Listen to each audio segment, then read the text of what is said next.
It was a hot Friday night in the Santo Amaro neighborhood of Sao Paulo. The dim streetlights blended with the glow of closed shop windows and the shadows of trees swaying gently in the breeze. The silence of the night was broken only by the distant sounds of cars and the occasional echo of hurried footsteps on the sidewalk. Officer Carlos Fonseca, a veteran with more than 15 years on the force, patrolled the streets as he always did. He was a man marked by his strict principles and the routine of his profession, often hardened by the daily struggles he faced. But that night, something different lingered in the air, a sense of unease he couldn't explain. As Carlos turned the corner on Consolacio Street, he saw a small crowd gathered. A car, parked irregularly, was blocking the passage of other vehicles. Traffic, always chaotic in that neighborhood, was about to get worse. The situation seemed simple enough to resolve, but something about the scene caught his attention. A woman was standing by the car, arguing with an irritated driver. She was young, black, and looked like she was losing her patience. Sensing that things could spiral out of control, Carlos approached with his usual authoritative tone.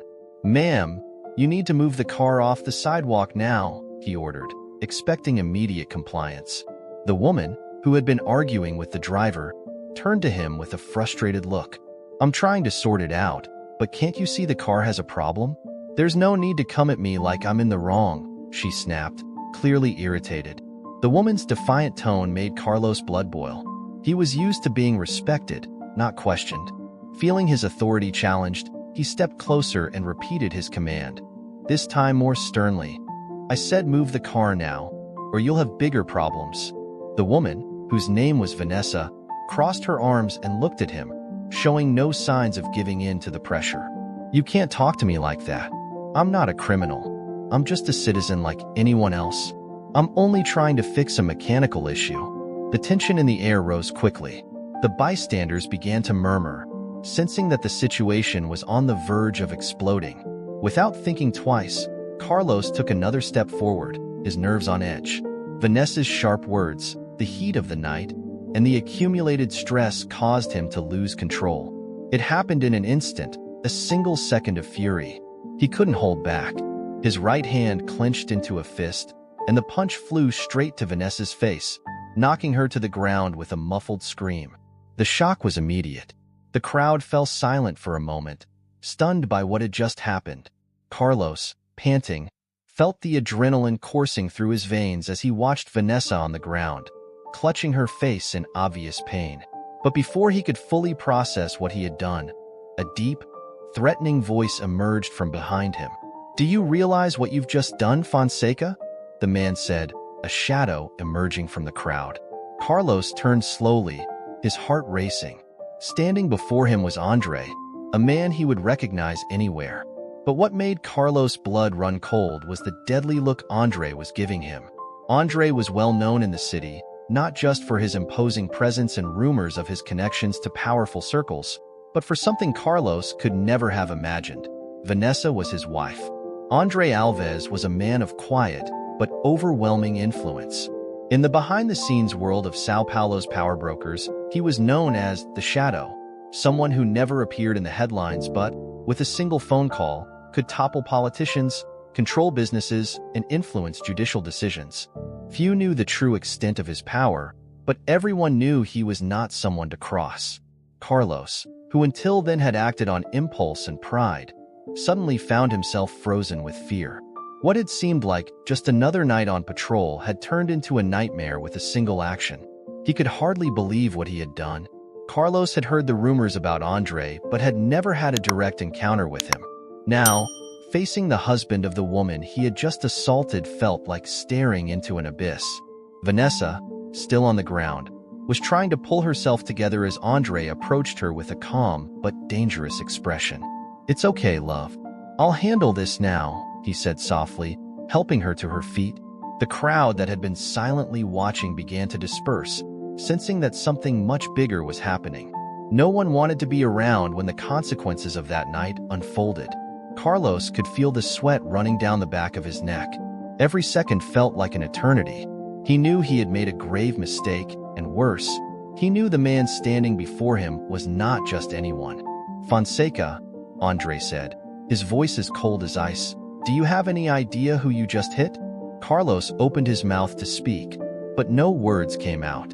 His throat felt dry, and panic began to set in. Vanessa, now standing, still holding her bruised face, looked at him with a mix of pain and contempt. Before Carlos could respond, Andre stepped forward, standing just inches from the officer. "Do you think you can use that badge to humiliate and assault people? Do you think your uniform is going to protect you from what comes next?" Carlos tried to pull himself together. I made a mistake. I didn't know who she was. I was just trying to keep things under control." Andre let out a short, sarcastic laugh. "Control? You're going to learn that there are things far beyond your control." Those words echoed in Carlos' mind like an inevitable sentence. What he didn't know was that this night would be just the beginning of a dangerous game where his life, his career, and everything he knew would be at risk. The next morning, Carlos woke up with a heavy heart. The memory of the previous night haunted him. He knew he would have to face the consequences, but beyond that, the fear of what Andre could do tormented him. There were rumors that Andre had deep connections within the police, the judiciary, and even the criminal underworld. At the precinct, things were already moving. The commander called him into a closed-door meeting. "Fonseca, you've gotten yourself into a bigger mess than you can imagine. We've received an official complaint. You assaulted the wife of someone very powerful. This is going to have repercussions." Carlos tried to defend himself, but he knew it was pointless. The external pressure was immense, and he felt like he was fighting this battle alone. As Carlos braced himself for the legal and internal consequences, Andre was planning a far more profound and devastating move. He didn't just want justice. He wanted to destroy Carlos, and he had the means to do it. That night, as Carlos walked home, he noticed he was being followed. A chill ran down his spine. His police instincts told him something was wrong.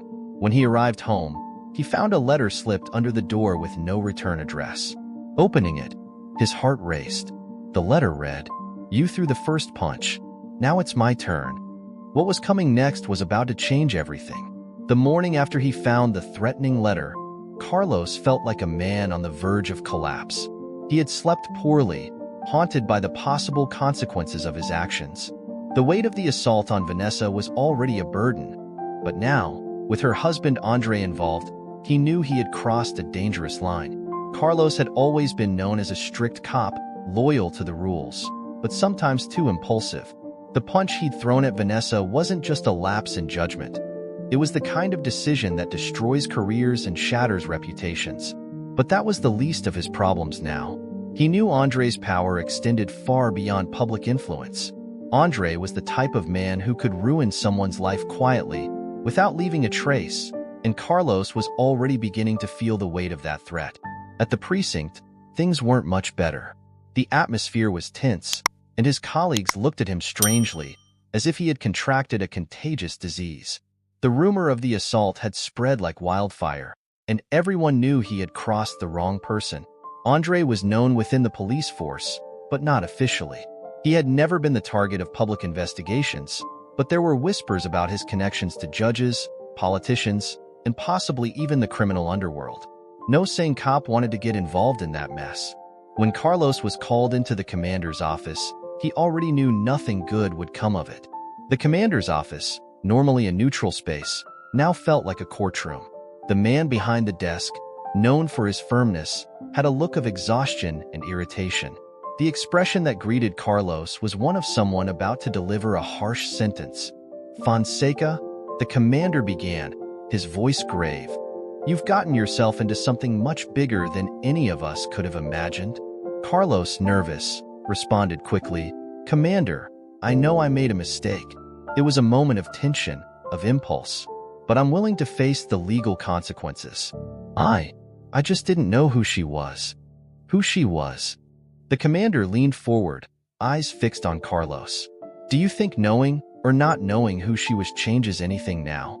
It's not about that anymore. What you did is beyond our control. Yes, the complaint was formalized, but we're not just talking about a regular case. We're talking about a man who can move pieces in this game that you can't even imagine." Carlos swallowed hard. He knew the situation was serious, But what terrified him the most was the unknown. Andre wasn't just an angry husband. He was a man with connections that transcended the police system. Carlos wasn't afraid of being charged with assault. What scared him was what Andre could do beyond that. "You're suspended, Fonseca," the commander continued. "Until this investigation is over, you won't wear that badge anymore. And honestly, I hope you're ready for what's coming because it's far beyond what this precinct can do for you." Carlos felt his heart race. It was as if the world was crumbling around him. The suspension was just the first blow, the prelude to something bigger and more destructive. Without his badge, he would lose the little control he still had over the situation. And what was left? The threatening letters, the growing fear of reprisals, and now the certainty that he was facing an opponent much larger and more powerful than himself. As he left the precinct that afternoon, the world suddenly seemed much larger, and he, insignificant within it. The streets of Sao Paulo, which he had once patrolled confidently, now seemed dangerous, filled with invisible traps. Carlos wandered aimlessly along the sidewalks, trying to process the events. Each step he took was a reminder that his life was about to change irreversibly. While walking, lost in thought, he realized he was being watched. In that moment, a cold sensation ran down his spine. He stopped for a second, looked around, and saw a man standing at the corner. Tall, impeccably dressed in a well-tailored suit, the man observed Carlos with a disturbing calmness. His eyes didn't show any open hostility, but there was something in the way he followed Carlos that made his stomach churn. The man walked toward Carlos with firm, deliberate steps. Carlos thought about stepping away, but he was frozen in place. When the stranger finally approached, there was no one else around, as if the street had been emptied on purpose for that meeting. "Fonseca?" the man asked, in a low, firm voice. "Who are you?" Carlos replied, trying not to show the growing nervousness. The man smiled slightly, as if he was used to seeing that type of reaction. "I'm just the messenger. Andre wants you to know this is just the beginning." Carlos felt a chill run down his spine. The beginning of what? What does he want from me? The man kept his discreet smile and calmly continued. "He wants you to feel what it's like to be destroyed, bit by bit. Not just losing your job or your reputation. He wants you to lose everything. Family, friends, even your peace of mind." Carlos tried to hold his breath, but the anxiety overtook him. What that man was saying was like a psychological death sentence. He knew Andre had the resources and the determination to turn his life into a living hell. And now, with that encounter, the threat felt even more real and tangible. "You have no idea who you're dealing with, Fonseca," the man said before walking away. "Get ready because he won't stop until you beg for it." When the man disappeared into the crowd, Carlos stood there for a few more minutes, trying to process what had just happened. He had become a target, and now, his only option seemed to be facing the consequences of his actions head-on, knowing that with every step, he would be drawn deeper into a game of power where he didn't know the rules. That morning started like all the others since Carlos had been suspended, heavy and lonely. He sat at the kitchen table, staring at a cup of cold coffee he hadn't even touched. The house, once his refuge, now felt like a silent prison. His mind ran in circles, always returning to the same question. What else was Andre planning? Since the encounter with the mysterious man days ago, he knew the noose was tightening, but he had no idea where the next blow would come from. When he picked up his phone to check his messages, a headline appeared on his screen like a dagger. "Police officer suspended after assaulting woman in traffic incident." Victim's husband is a powerful businessman. Carlos felt his body go cold. The media had finally gotten hold of the story, and now he was at the center of a scandal. The report was brief but direct. It portrayed the incident as a cowardly assault, an act of violence against a defenseless woman, and highlighted her husband's power and influence. His name was in all the digital papers, and this was just the beginning. He knew this would fuel public opinion. The narrative of a white cop assaulting a black woman was explosive and would feed the news cycle for days, if not weeks. He felt crushed under the weight of the accusations, which in some ways reflected the truth, but in a merciless way. The picture they were painting of him was that of an absolute villain, and he knew there would be no room for nuance. To make matters worse, Social media began to react. Friends and acquaintances started sending messages, expressing shock and questioning him about the situation. Some were concerned, others had already condemned his actions. One or two, perhaps, still tried to understand what had really happened, but most had already made their judgment. As the hours dragged on, Carlos realized he was losing control of his own narrative. More and more, he felt cornered, as if reality itself was slipping through his fingers. The media manipulated the facts, people reacted based on fragments of information, and he, the protagonist of the story, had no way to defend himself. How could he explain the context of that punch? The anger, the accumulated stress. None of that mattered now. The public wanted blood, and he was the perfect target. Determined to take action, Carlos picked up the phone to call the lawyer the precinct had assigned to him after his suspension. But before he could finish dialing, the phone rang. It was a call from the police department's legal office. "Fonseca," said the voice on the other end, dry and formal. "We've received an official notification. Vanessa Alves has filed an assault charge, and the case is going to trial. You are officially fired. From now on, your lawyer will have to deal directly with the prosecution. And there's one more thing. A civil suit has been filed against you, and it's directly in the hands of Andre Alves' lawyer." Carlos didn't respond. His head was spinning. The suspension had already been a brutal blow, but the dismissal left him completely shattered. From that moment on, he was on his own. The only support system he had, the police force, had dissolved. And worse, the formal complaint put him in a dangerous position. Even if he had a chance to win in court, the cost of the lawsuit would bankrupt him. The civil suit implied moral damages, which meant that Andre was seeking more than just justice. He wanted to see Carlos financially ruined. As he hung up the phone, despair began to take hold of Carlos.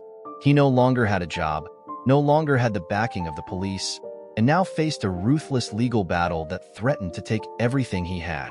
The pride of being a police officer, a career built over 15 years, had evaporated in an instant. That afternoon, Raquel, his wife, returned home with an expression he had never seen before. It was a mix of fear, exhaustion, and despair. She tossed her phone on the table, revealing yet another series of disturbing messages that had come in.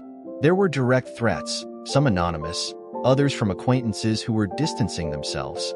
The harsh words and judgments that had previously come only from the press were now invading their personal lives. Raquel, until then patient and understanding, was at her breaking point. "Carlos, I can't take this anymore," she said, her voice choked with emotion. "I can't do it. Every day, our friends, our neighbors, they're all turning away from us.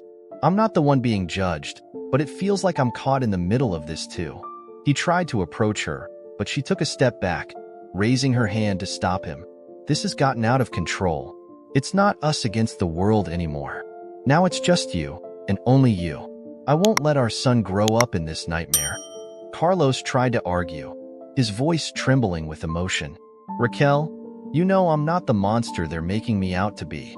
I made a mistake, but this can't end like this."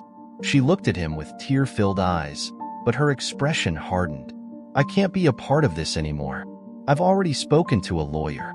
I'm filing for divorce." Those words hit him like a punch to the gut. He stood there, speechless, as Raquel grabbed the suitcases she had already packed and, with their son in her arms, walked out the door. The sound of the door closing was the most devastating sound Carlos had ever heard. Now, he was truly alone. His job was gone. His family was gone. And deep down, he knew Andre was just getting started. That night, Carlos didn't sleep. Sitting in his living room, alone, he reflected on everything he had lost. The mysterious letter, which had initially seemed like mere intimidation, had come true in the most cruel way. Andre wasn't just threatening. He was executing a meticulously planned dismantling of Carlos' life, brick by brick. Carlos realized he had underestimated the man he was up against. The next day, the phone rang again. Another unknown number, but this time, the message was clear and direct. A cold, emotionless male voice simply said, "The next step will be more personal, Fonseca. Wait for it." Carlos felt a shiver down his spine. More personal? How could it get more personal than losing his family and his career? Yet, Carlos knew there was much more to lose. Andre was playing with his sanity, his integrity, and this was just the beginning. As he tried to piece together his shattered life, one question kept hammering in his mind. How do you fight someone who seems to have control over everything? The noose was tightening, and Carlos needed to find a way to fight back before it was too late. Days later, the situation worsened. Carlos was formally dismissed from the police force following an internal investigation. He no longer had the badge he had worn with such pride, nor the paycheck that had sustained him. Worse still, the respect he once commanded among his peers had vanished. Just when he thought things couldn't get worse, they did. A lawsuit was filed against him. Through her lawyers, Vanessa sued him for assault, and the public pressure around the case made any amicable settlement impossible. He was being dismantled piece by piece, while Andre watched from a distance, orchestrating Carlos' downfall like a maestro. Carlos' personal life also began to crumble. His wife, Raquel, could no longer handle the pressure of public exposure and the daily threats they received. She filed for divorce, taking their young son with her. Now, Carlos was completely alone. One night, Carlos received another note under his door. This time, the message was clear. Are you ready to give up, or will you keep fighting? He was at the brink, but giving up? That was something he wasn't sure he could do. The anger and humiliation he felt pushed him to continue, even though he knew the odds of winning were nearly non-existent. Then, just when Carlos was convinced that his life was irreparably destroyed, something unexpected happened. On a cloudy afternoon, he received a visit. A lawyer, dressed in an impeccable suit, introduced himself as Daniel Duarte, a representative of a powerful group within the judicial system. I have information that can help you, he said with a serious expression. Carlos looked at him, confused and suspicious. Why would anyone help me? No one has any reason to be on my side. Daniel stared at him. Sometimes, the enemy of your enemy can be your ally. Andre isn't a man who's made friends everywhere. There are people who want to see him fall, and you might be the key to that. Carlos' heart raced. Could this be his chance for revenge? Could this be the path to bringing down the man who had destroyed his life? He knew that entering this game would be dangerous, but at the same time, the idea of watching Andre crumble was too tempting to resist. Carlos Fonseca, once a man broken by the events that had overtaken his life, finally found a fragile glimmer of hope when approached by Daniel Duarte. The impeccably dressed lawyer, who introduced himself discreetly, carried with him an air of mystery and promises that seemed, in some way, to break the cycle of destruction Carlos had been trapped in. Carlos knew that this meeting could change the course of events, and for the first time in weeks, he felt that there was a chance to fight back against Andre Alves. The conversation with Daniel began with unusual candor. Fonseca, said the lawyer, his voice firm but without ostentation, you're in a tough spot, but not all is lost. Andre is powerful, yes, but what many don't know is that he has a list of enemies as long as his influence, and I represent some of them. Carlos raised an eyebrow, surprised. Why would anyone help me? So far, no one's wanted to get involved in this story. Everyone's afraid of Andre. Daniel smiled, a controlled and calculated smile. Fear is a powerful weapon, but revenge is a stronger one. Many people want to see Andre fall, and I represent those people. He's made a lot of enemies over the years. Politicians, businessmen, even some old allies he betrayed at the right moment to stay on top. They might not have the courage to expose themselves directly, but they're willing to act from behind the scenes. Carlos took a deep breath, processing the information. So, what do you want from me? I don't have anything left. I lost my job, my family, everything I was. Exactly, Daniel replied, with a calm that was almost unsettling. And that's why you're perfect for this. Andre underestimated you, thought he could break you completely, but there's still something left in you. He doesn't believe you can fight back, and that's where you're going to surprise him. The room seemed to grow quieter as Carlos thought about the lawyer's words. For weeks, he had felt powerless, backed into a corner that seemed impenetrable. Now, there was a possibility, a chance to turn the tables. Daniel then began to lay out his plan. He wasn't suggesting physical revenge or aggressive retaliation, but something far more subtle and devastating. To destroy Andre using the same weapons Andre had used against Carlos. It was a strategy of patience and precision, designed to strike where Andre least expected and, more importantly, where he was most vulnerable, his pristine reputation and his business dealings. Andre is smart, but he made a big mistake over the years, Daniel explained. He surrounded himself with dirty people and shady businesses, got involved with the kind of folks you'd never want to meet. His strength comes from keeping those things hidden, controlling the narrative, just like he did with your case. But there are cracks in his armor. Carlos frowned. What are you talking about? Documents, Daniel replied, pulling a leather folder from his briefcase and placing it on the table. Suspicious transactions, illegal connections, evidence linking Andre to influence peddling, money laundering, and most importantly, the manipulation of public contracts. He keeps it all well hidden, but we've been able to track down some loose ends. That revelation made Carlos lean forward, the anxiety in his chest turning into a mix of hope and caution. Is this enough to bring him down? It's the start, Daniel said, but we need more. We need someone who can make this information gain traction, someone he underestimates enough to let things get out of control. Carlos slowly began to understand. That someone is me, right? You want me to expose Andre? The lawyer nodded. Exactly, but it won't be easy. He'll try to destroy you again. He'll come at you with everything he's got. The point is, you're already at rock bottom. There's nothing more to lose, and that makes you dangerous. He doesn't expect you to rise up. The idea was risky, but it made sense. Carlos, once seen as a crushed victim of Andre's influence, could turn the tables by exposing the dirty secrets that kept the businessman on top. But there was a huge risk involved. Andre had contacts everywhere, and any wrong move could mean not just complete ruin, but also personal safety concerns.